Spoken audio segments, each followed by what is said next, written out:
This is Badass Babysitters. It is a short comedic film. I'm going to give you a little backstory as to how I came up with the idea. I always love to hear about how people get their ideas, so why not? Bear with me really quickly.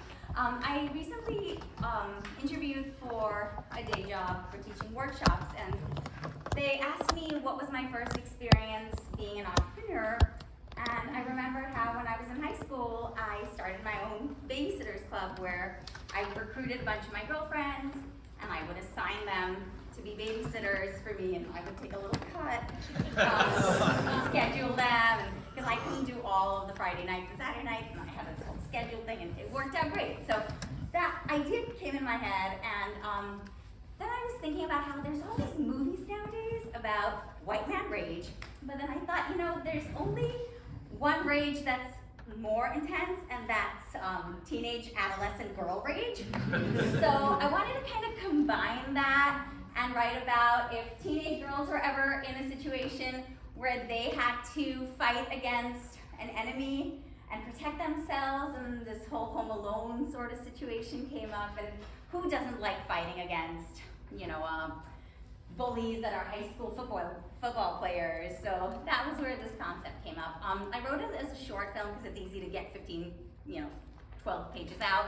And I thought, let's see, does it have legs for a feature film? So I thought if I could put this up here and see, does it? We'll see tonight, and I'd love some feedback after if you guys think it could possibly be.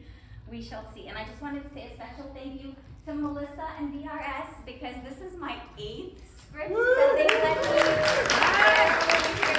It's been such a wonderful platform. So thank you. It's just wonderful to have this space to do this as a writer. It really gives you so much motivation and inspiration to do this. So thank you very much, everybody. Yay! Let's hear it. I'm Barry, and I am reading the narration. Melissa Bickerton reading Shauna, the twins, and Mrs. Harrison. Kimberly Chung reading for Tab. Angela Pitts reading for Nick. Laura Shaw reading for Penelope. Jackie Ball reading Cass. Leon for Chad. Stephen Weibel for Don and Officer Higgins. Greg Smith for Kyle. Badass Babysitters, a comedic short film written by Chriselle Almeida. Interior high school cafeteria, afternoon, the year is 1995. 4 best friends, Penn, Cass, Nick, and Tab, sit at a table eating lunch. Mr. Wallace is such an asshole. Every day at attendance, he calls my name out as Nicole. And every day, I have to tell him to call me Nick. That's not a lady's name, he says. I don't feel like a fucking lady, but I don't feel like a guy either. I don't know how to explain it, that I don't even like it when people refer to me as she or her. That would make his tiny brain explode. Well, I mean, it's not like we can start calling you it. That would make you an object. Cass holds up her cheerleading pom-poms. I feel like an object all the time. Maybe we just call you Nick as much as possible for now, since that feels the most you. Penn is so you too, Penelope, since you've always been a writer. Turned filmmaker documentarian. I think my name, Cassandra, is kind of accurate for me too. Wasn't she that Greek chick that was cursed with the ability to predict shit that no one ever believed her about? Wow, I'm super impressed that you do that. Yeah, well, I remember things that apply to me. Like the other 3 god, Narcissus. Oh, I've been saying that Chad is an asshole and no one believes me. All of us believe you. Well, none of the cheerleaders believe me. So no one with social importance believes you? No, not my parents, not our teachers. Everyone thinks that he's this hero because he's the quarterback. So break up with him already. I'll do it after prom. I mean, he's douchey enough to get under my skin, but not douchey enough to give up the title of prom queen. So, what amount of shallow does that make you exactly? Okay, Nick, leave her alone. So, Cass, I'll be getting some footage of the football team and cheerleaders practicing today, but I want it to be in hiding and stealth mode. I want to capture cliques in their natural habitats. It's for my documentary entry video for NYU Film School. It's to showcase the hierarchy of the high school social food chain. Yeah, sure. that actually exists. I mean, we're all friends and we belong to different social groups. I'm super popular, obviously. Finn, you're a drama geek, no offense. Tab here, like a keyboard button, is a computer nerd. Again, impressed that you know that. Once again, I have no group. I, a former ballet dancer turned black belt in karate. My parents would kill me if they find out. Outcast Misfit is its own group. Yeah, but we're the exception to the high school rule. Is that because we've been friends since kindergarten? Probably more because we're in business together. We established and maintained a Babysitters Club. More like a child care business. That money is the reason all of us can afford to go to college. Yeah, or maybe we're all still friends in this rich-ass town because we're the only poor ones. Penn pulls out her journal. Don't forget, tonight's a big payday, the fundraiser yacht party. Yep. What time does Mrs. Harrison want us to come over to her house? You mean mansion? 6 p.m. So it will be 3 other families dropping off a total of their 6 kids, and they're paying us $400 total. That's $100 a piece. The usual plan, DJ's at 7. Brush teeth at 7:10. Story time is 7:15. Bedtime at 7:30. That gives us till midnight to make home movies, watch TV, eat popcorn, raid the fridge, make crinkles. Getting paid to hang out with my best friends. What more could I ask for? I'm gonna miss this so much when we go to college. It's been fun while it lasted. The bell rings. Cut to exterior football stadium after school. Penn hides behind the dumpster filming the football team and the cheerleaders practicing. Everyone leaves except the quarterback, Chad, and the head cheerleader, Shauna. Penn keeps filming.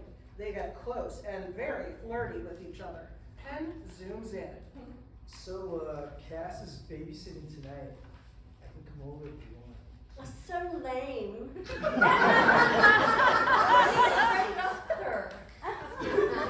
Soon, I told you. After prom. I don't want to make everyone pity her and make me the bad guy. Ugh, fine. I'll make it up to you, babe. I'll do, thing you like. Yeah? Plus, I have a special party favor. He pulls out a packet of Coke and dangles it. I hear there may be some snow if you're up for skiing the slopes. They kiss. He grabs her butt.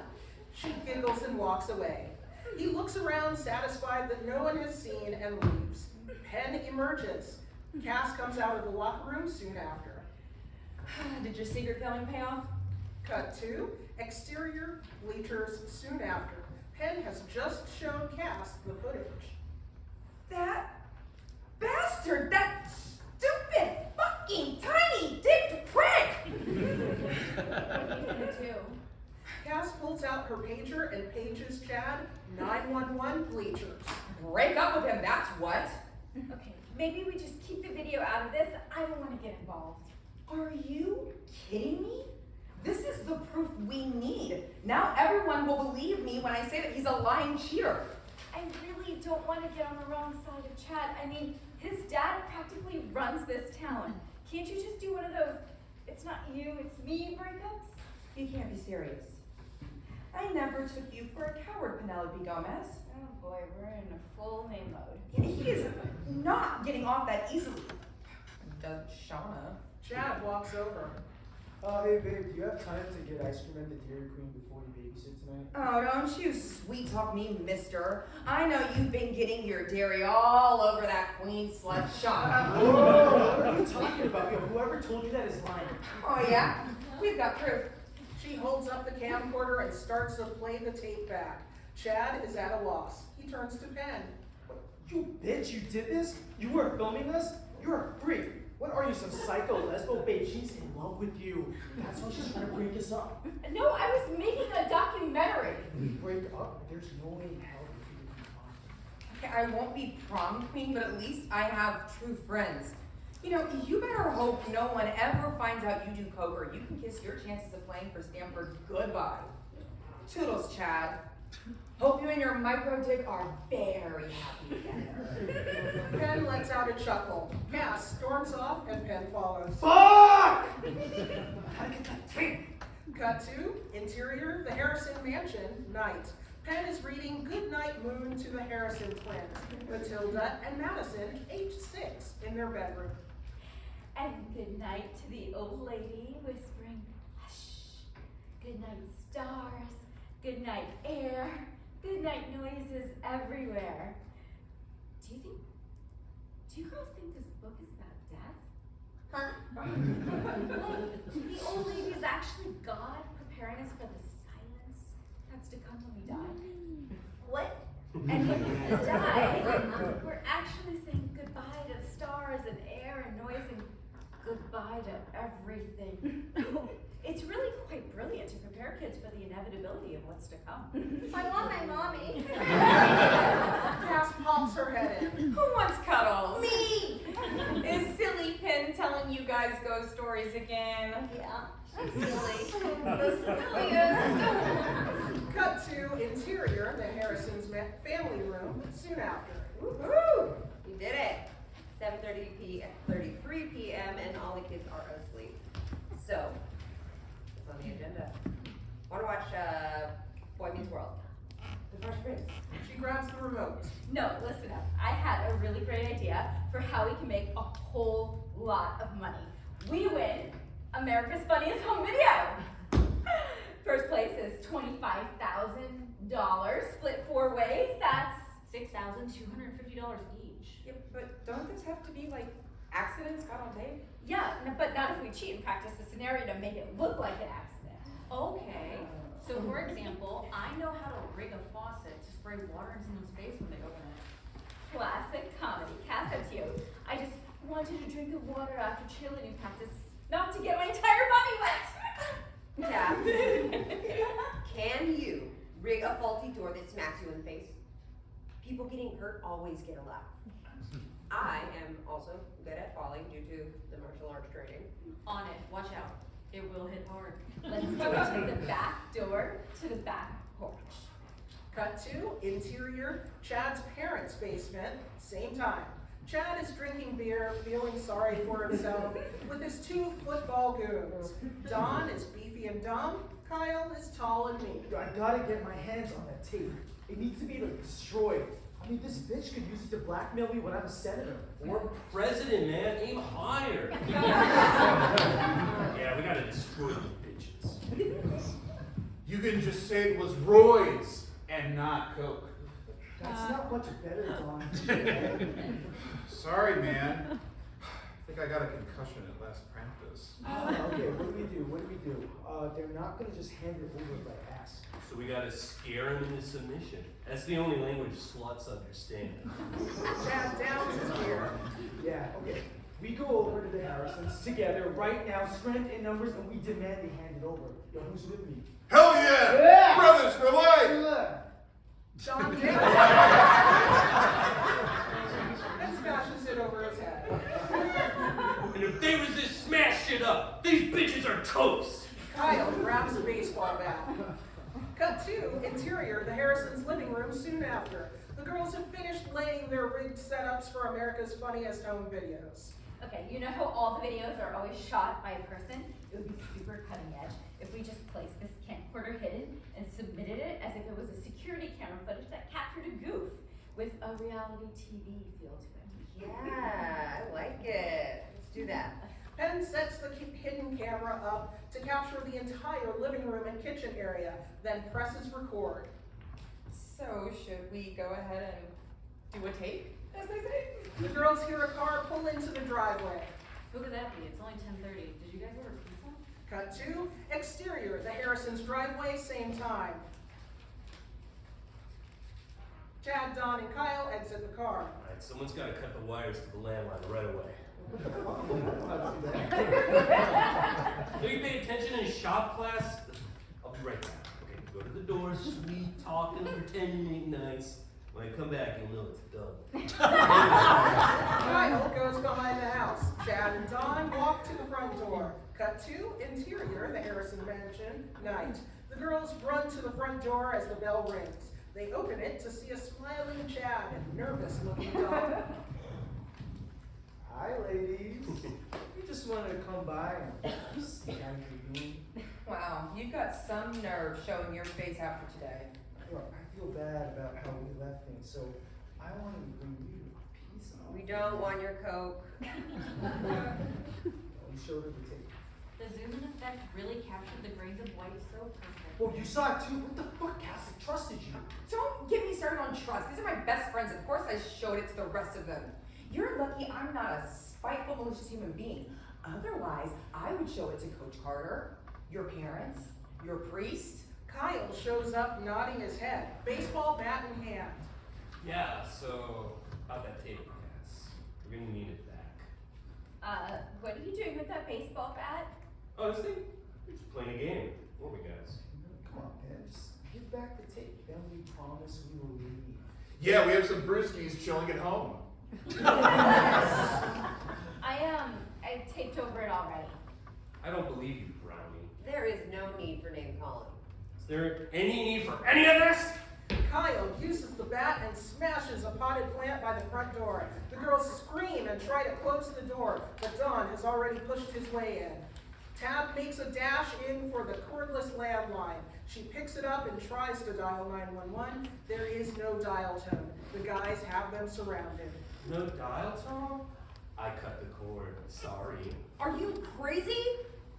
You're gonna be in big trouble. Okay, please just don't wake up the kids. Look, all this can be over real fast. Say the plan outside was just an accident. No harm, no foul. If we keep fucking shit up, we have empty beer cans in the car that we will leave all over. We will take off as soon as the Harrisons get back. Then they will think that you had a wild party here and fucked up their house while all of them were gone. With all their kids upstairs, you will be the one deep shit and no one will believe that we were even here. So, just hand out for the tape now or it gets worse. Penn thinks for a moment. Kyle, can you, just get me a glass of water first, please? Then I'll get it for you. Fine. Kyle puts down the baseball bat and walks over to the rigged sink. The girls look over and signal each other. Kyle turns on the water and gets sprayed in the face. Penn grabs the baseball bat and hits Chad on the ass. He trips over and gets knocked out. Tab runs out the porch door. Dawn follows her. She flips a switch that gets the rigged door to ricochet back and hits him hard in the face. He falls over and passes out as well. Kyle composes himself and faces off against Nick, who takes a karate stand. Kyle chuckles, but with one roundhouse kick, Nick knocks Kyle out cold. Blackout. Interior, the Harrison's family room, midnight. The guys wake up. They are handcuffed, facing two officers, angry-looking parents, and the four girls looking satisfied. Luckily, Mr. Harrison has one of these new cell phones and was able to call us, despite the fact that you cut their landline. Mr. Harrison proudly shows off a gigantic cell phone. Officer, whatever this girl told you is a lie. Let me call my dad and we can straighten everything out. Oh, well, even luckier for these girls, there was a tape. And just to clarify, Chad, he means another tape. A hidden one captured your entire break-in. Fuck! What kind of voyeur shit are you bitches into? And since you bozos are all 18, you have the right to remain silent. Get them out of here. The boys are escorted out by another officer. Girls, I am just so glad that you are all safe, but you need to fix my house. It's one thing that Officer Higgins got sprayed in the face while getting a glass of water, yeah, but I simply cannot have the porch door slamming in my face. I spent thousands of dollars fixing my deviated septum. It's a work of art. Blackout. The end.